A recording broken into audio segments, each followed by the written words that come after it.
Assalamu алейкум, урматтуу көрүүчүлөр, кыргызстандыктар. Бүгүн мен сиздерге мына ушул сиздер видеодо көрүп турган селкинчектер тууралуу маалымат бермекчимин. Дал ушул эки селкинчек качеля бүгүн жасалып бүттү. Сиздер көрүп тургандай, өзгөчө жасалган менен жасалган. Бурчтарында мына ушундай тегеректери бар, төрт жагында тең.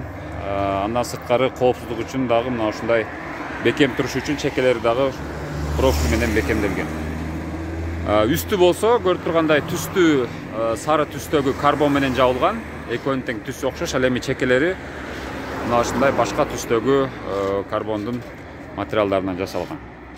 Ал эми бул качелялардын баалары жөнүндө айта турган болсом, бул жактагысы бир аз жасалгасы башкачараак, өзгөчөрөөк, кымбатыраак материалдардан жасалган болуп, баасы 35 000 сом. Ал эми экинчиси болсо 30 000 сом. Мунусу 30 000, мунусу 35 000.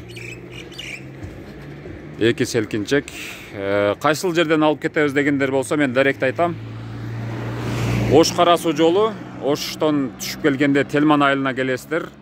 Телман айылында Кыргызмунай май куюучу бекетинен өткөндөн кийин жолдун сол тарабында мына ушундай устакана бар.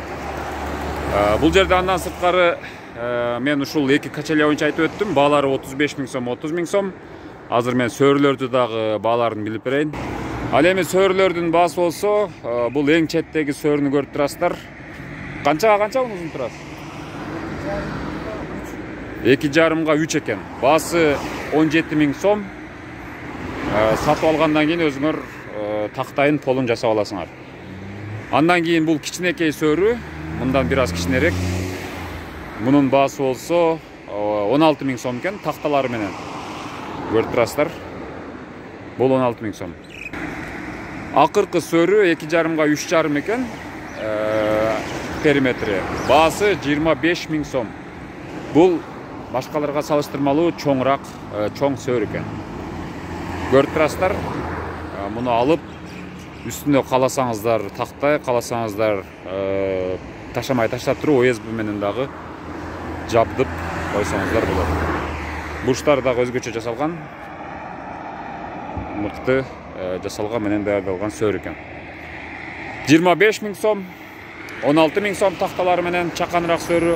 Ал эми мунусу 17 000 сом. Качелялардын бааларын дагы айттым, көрдүңүздөр. Даректи дагы бир жолу айтам. Ош Кара Суу жолунун боюнда Телман айылына келгенде Кыргызмунай май куюучу бекетинен өткөндөн кийин жолдун сол тарабында жайгашкан. Андан сырткары бул жерден сиздер ошол үйгө дарбаза, козирок, кыскасы бүт темир иштерин жасатуу үчүн дагы келип уста менен сүйлөшсөңүздөр болот. Мен телефондорду экранга жазып койгом. Чалып байланышаңыздар болот.